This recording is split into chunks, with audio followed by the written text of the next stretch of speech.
ಪಶ್ಚಿಮ ಬಂಗಾಳದಲ್ಲಿ 2 ಹಂತಗಳಲ್ಲಿ ನಡೆದ ವಿಧಾನಸಭಾ ಚುನಾವಣೆಯಲ್ಲಿ 92.47% ಮತದಾನವಾಗಿದೆ.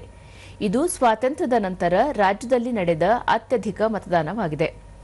ಎರಡನೇ ಹಂತದಲ್ಲಿ ನಿನ್ನೆ ರಾತ್ರಿ 7:45ರ ವೇಳೆಗೆ 91.66% ಮತದಾನವಾಗಿದ್ದರೆ, ಏಪ್ರಿಲ್ 23ರಂದು ನಡೆದ ಮೊದಲ ಹಂತದಲ್ಲಿ 93.19% ಮತದಾನವಾಗಿದೆ.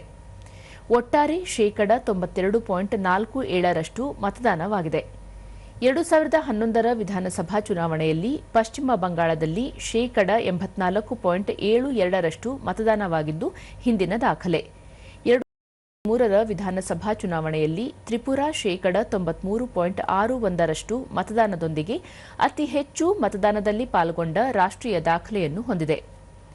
ಮುಖ್ಯ ಚುನಾವಣಾ ಆಯುಕ್ತ ಜ್ಞಾನೇಶ್ ಕುಮಾರ್ ಮತದಾನದ ಬಗ್ಗೆ ಮೆಚ್ಚುಗೆ ವ್ಯಕ್ತಪಡಿಸಿದ್ದು, ಪಶ್ಚಿಮ ಬಂಗಾಳದ ಪ್ರತಿಯೊಬ್ಬ ಮತದಾರರಿಗೂ ಚುನಾವಣಾ ಆಯೋಗವು ಅಭಿನಂದನೆ ಸಲ್ಲಿಸುತ್ತದೆ ಎಂದು ಹೇಳಿದ್ದಾರೆ. ಪಶ್ಚಿಮ ಬಂಗಾಳ, ಕೇರಳ, ತಮಿಳುನಾಡು, ಅಸ್ಸಾಂ ಮತ್ತು ಪುದುಚೇರಿಯ ಮತ ಎಣಿಕೆ ಮೇ 4ರಂದು ನಡೆಯಲಿದೆ. ಕರ್ನಾಟಕ, ನಾಗಾಲ್ಯಾಂಡ್, ತ್ರಿಪುರಾ, ಮಹಾರಾಷ್ಟ್ರ ಮತ್ತು ಗುಜರಾತ್ ವಿಧಾನಸಭಾ ಉಪಚುನಾವಣೆಗಳ ಮತ ಎಣಿಕೆಯೂ ಅಂದೇ ನಡೆಯಲಿದೆ.